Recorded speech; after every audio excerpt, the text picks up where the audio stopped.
Good evening, ladies and gentlemen. My name is Legolas, and I'm going to be bringing you a StarCraft 2 replay. And this is my second cast ever. Don't tell anybody. Tonight is going to be a Protoss versus Terran. Spawning down here on the bottom right-hand side, we have Mouse Mana. He is going to be our Protoss player for the night. And up on the top left-hand side, we have Satini spawning in the cross position. So let's see how this game goes here. I have uploaded my very first video, and boy, do I need to learn a lot about casting.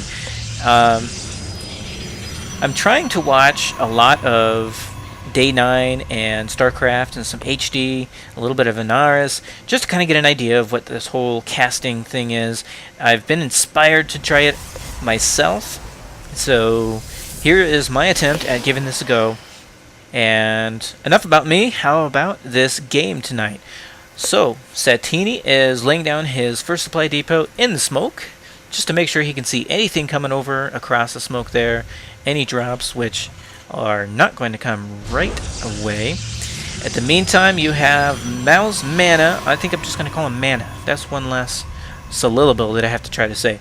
He's got his pylon down in his gateway here, kind of blocking off the access to these poor little defenseless probes and the mineral line here. Throwing down his first gas there, which is pretty much standard schmandard opening for Protoss. And he's not really going to worry about walling off here against a Terran player on this map, because the chances of getting a rush from the Terran player are pretty low. So we've got first barracks going down here, and gas is already up for the Terran player, which means that he's not going to be pumping out solely Marines. He's probably going to do a little bit of mech. We'll see if he can get if he decides to get the second gas. That'll tell us a little bit more about his build. Second supply depot going down there, and we have Satini choosing the correct location to scout out first. At the same time, this little probe out here is going to sneak around here and see what is up. Satini, what are you up to today? And got that first Marine, and this is kind of odd actually, because the Terran player has chosen not to wall off. He's actually put his barracks way over here, which means he is susceptible to an early zealot rush. You can get out a couple zealots and a stalker, send him up here, and if he's not walled off, he can push up here and cause a lot of havoc. So we'll see actually what Mana's reaction is going to be. You see he's patrolling. He's just teasing this little Marine here, saying, "Come, get me if you dare." At the same time, this SCV has a little bit of damage. That Stalker was probably the one to blame for that. Oh, and look at this. He actually started to steal the gas. I've never actually seen it, at least not when I played. He actually started to take the gas there, which I'm assuming Satini is going to cancel. Wait for it. Oh, there it is. Yeah, that was exciting. So he's chrono boosting out his cyber core here. I am going to make a prediction that we're going to possibly see a 4-gate coming out of here, either out of 3-gate robo. Either way, he is trying to get out his warp gate technology as soon as possible. In the meantime, you've got a bunker going down here with some Marines standing by here. They're going to load in here. You got 2 bunkers, which means that Satini is most likely going to try to fast expand. Let's see, has he started a command center? No, but he does have a starport going up, most likely for some medevacs. He does have his double gas going, which means he's going to be going for a mech build, possibly an MMM build, probably some siege tank, most likely, actually, with that much gas. You can see his he's starting to store up a little bit of gas there. And right now, he is sending this SCV. What is he doing? He is scouting out, maybe? So, we've got an early expansion. So, he did actually go the 3-gate expand. This is Mana that we're talking about here. And he is doing a 3-gate robo. So, with a 3-gate expand into robo, he's going to send the Stalker out here to blow that poor little SCV up.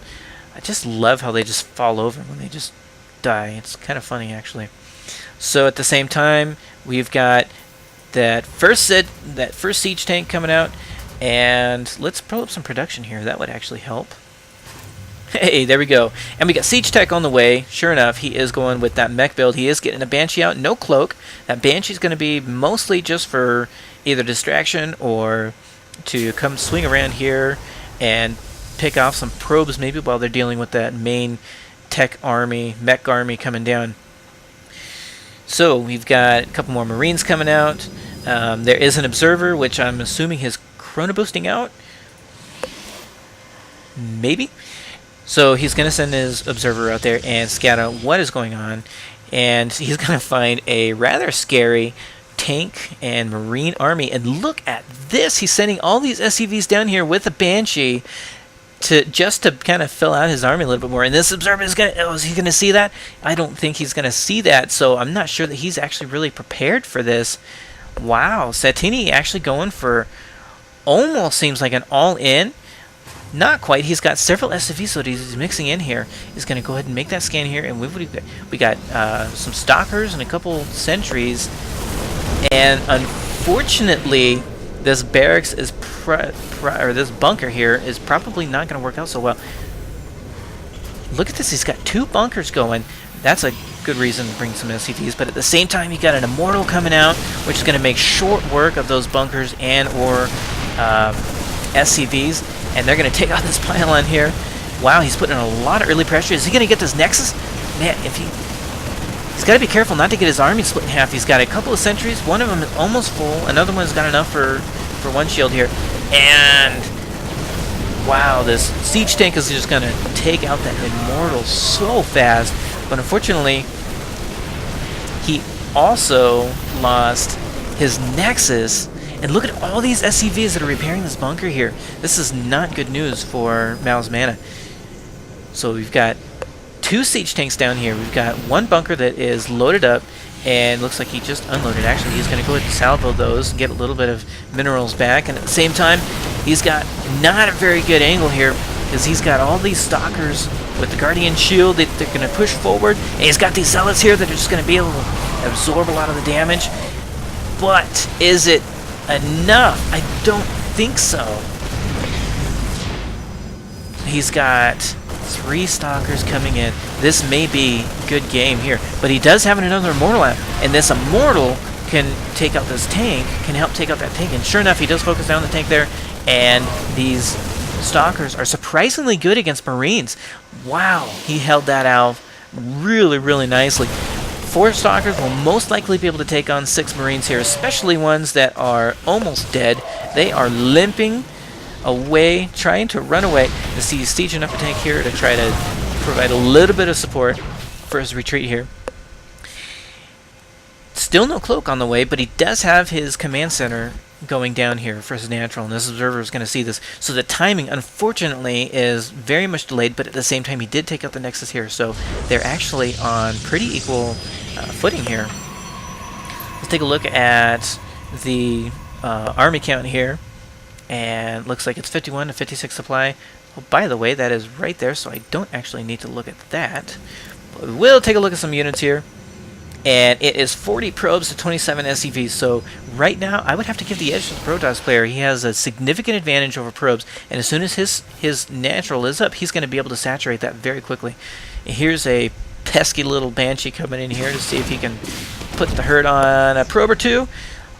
But that probe is going to be the early warning. So these stalkers can come over here and take this out. So let's take a look at protection again. We still have no cloak on the way. We do have some more siege tank, a couple more Banshees coming out, and we do have another Mortal on the way. So right now, I think both players are just going to kind of chillax a little bit, sit back, try to macro up, which is not in the Terran's favor, unfortunately. He does have a couple. He has 3 siege tanks here that he's got sieged up, and he's got a bunker full of Marines. So there's not going to be any big pushes anytime soon from the Protoss player. Unfortunately, though, like I said, he is just a little bit behind in units, though, in probe count. You've got 44 probes, and you've got 30 SCVs. You only have 1 mule going right now. So, yeah, the advantage is definitely still going to be on Mao's Mana. Oh, look at that. He's going to intercept this Banshee. Is he going to be able to get it? Oh, he is going to be able to get it. Poor Banshee. did not file a flight plan with command and ended up flying right over some stalkers, and he lost his life. See, look at this. These probes have already almost saturated this natural, and is going to give a significant advantage. You can see, actually, Mana is going to go ahead and secure his third at this time. Very wise choice. No sense in trying to build up a bunch of units just to run into a wall of siege and bunkers. He did see that with his observer, so he knows that he's not going to be able to bust down the walls quite yet. It's going to be interesting to see what build he ends up going with, whether he's going to go with just mass immortals to try to bust down those siege tanks and bunkers, or if he's going to actually get some Colossus with extended thermal lands to try to outrange his opponent. So right now, looks like he has a starport. Where did that starport come from? He in a Twilight Cancel at the time. He's actually going to be Chrono boosting out some Phoenix. Huh. I wonder what he's going to be doing with that. At the same time, you have some Ghosts coming out here and some Hellions with the Blue Flame Hellions coming. Unfortunately, I don't know if that is going to be a really economically sound choice here, because these Hellions will not last very long with their blue flames or without their blue flames. With this many Stalkers, they pretty much one-shot those Hellions. So you've got a third expansion up, so Protoss is actually looking very good. And of course, he sees his Hellions, they're fast units, so he's going to get Blink and see if he can land on top of them. Very wise choice. At the same time, you have Ghost Academy has been produced, and you have some Ghosts coming out for the EMP. Who knows, maybe we'll even see a nuke. Wouldn't that be cool? My second game ever casting, and I get to see a nuke go off. Unfortunately, a lot of nukes that I have seen fall harmlessly out of the way. Well, when you have the higher tier players. So these Phoenixes are going to come, and they can see these. Oh, he's going to pick up the Hellions, and poor Hellions. Unfortunately, their blue flame nozzles do not point up in the sky, and they are going to be defenseless. But these Marines are a different story. They will chew through these Phoenix faster than a pizza at a Weight Watchers convention. You see, he already lost a Phoenix there. See if he could pick up that last Hellion. He just really wanted to take out the Hellions, I think. Maybe it's just the name. Who knows? He has a thing against Hellions. So we've got Blink is almost out of the way. He is